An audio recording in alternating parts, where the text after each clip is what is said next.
श्री रामचरितमानस एक दर्पण है, ऐसा गोस्वामी तुलसीदास जी महाराज की अभिव्यक्ति है, ऐसा दावा है। पर मानस का दर्पण तो क्या है कि दर्पण में जिस तरह से दर्पण की विशेषता है कि हम जब भी दर्पण का आश्रय लेते हैं, दर्पण में झांकते हैं, देखते हैं, तो व्यक्ति को अपने ही प्रतिबिंब का दर्शन होता है, दिखाई देता है। पर मानस का जो दर्पणत्व था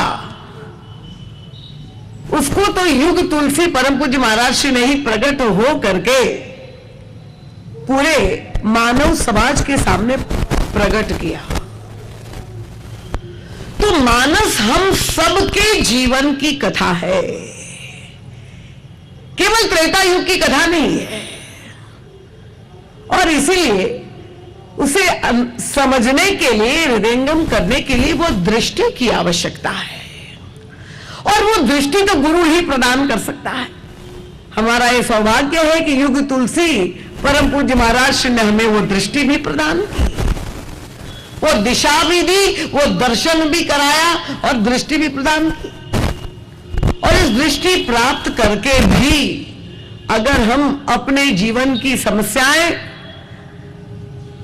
जो दुख की सबसे बड़ी समस्या है, उसका निराकरण ना कर सके,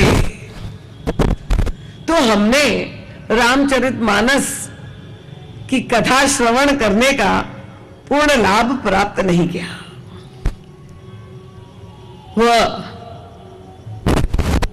सूरदास जी महाराज की वो कथा आपको मालूम हो कि जन्मांध छे प्रज्ञा चक्षु थे सूरदास जी महाराज, पर भगवान श्री कृष्ण की जिन लीलाओं का उन्होंने वर्णन किया है, शायद कोई चक्षु से दर्शन करने वाला, इन भौतिक दृष्टि से आंखों से दर्शन करने वाला भी इतनी सूक्ष्म लीला दर्शन नहीं कर पाया होगा जैसे सूरदास जी महाराज ने की, और उन्होंने पद्य भी लिखे। और इसलिए किसी ने पूछा, क्या वास्तव में सूरदास जी महाराज को दृष्टि प्राप्त नहीं थी? भगवान श्री कृष्ण की दर्शन अगर कोई करना चाहता है तो कैसे दर्शन कर सकता है? एक कवि ने कहा कि देखन को घनश्याम की मूरत, चाहिए सूर की आंधरी आंखें।